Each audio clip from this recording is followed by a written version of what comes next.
What does diabetes mean to you? Something to do with sugar, right? Would you be shocked if I told you that every 6 seconds someone dies from diabetes? 1 in 11 adults worldwide has diabetes, with 1 in 2 not being diagnosed. So it is important that we all know what it is, how it can be detected, and how we can control it. Diabetes is a condition where levels of blood glucose are too high, because the body cannot use it properly. This could be because the pancreas doesn't produce enough or any insulin, or the insulin is not working properly. Insulin helps glucose leave our blood and enter into our body's cells. Let's have a look at this process in a little more detail. Your body digests carbohydrates, breaking it down into glucose. Your liver also produces glucose. Insulin is a hormone produced by the pancreas that allows glucose to enter into our body's cells.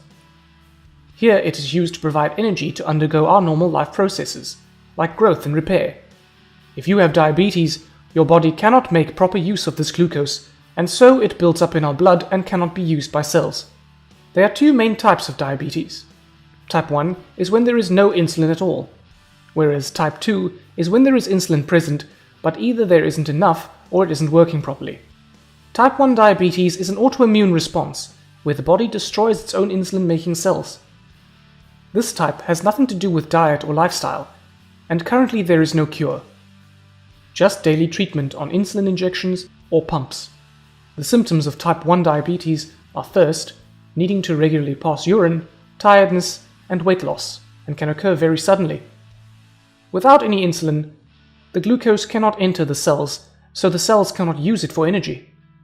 Therefore, the body has to break down fats to use that for energy instead, and hence weight loss. Whilst type 1 diabetes can appear at any age, it usually appears before the age of 40, and type 1 accounts for most cases of childhood diabetes. Type 2 diabetes usually appears in people over the age of 40, but it is becoming more common in children and younger people.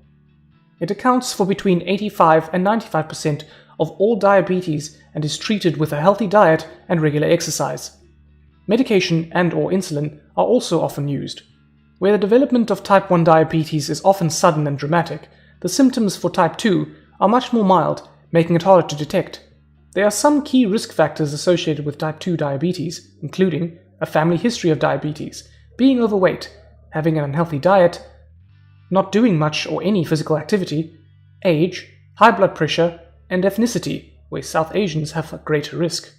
Due to the risk factors, you may not be surprised to hear that lifestyle changes can help prevent the development of type 2 diabetes by achieving a healthy body weight.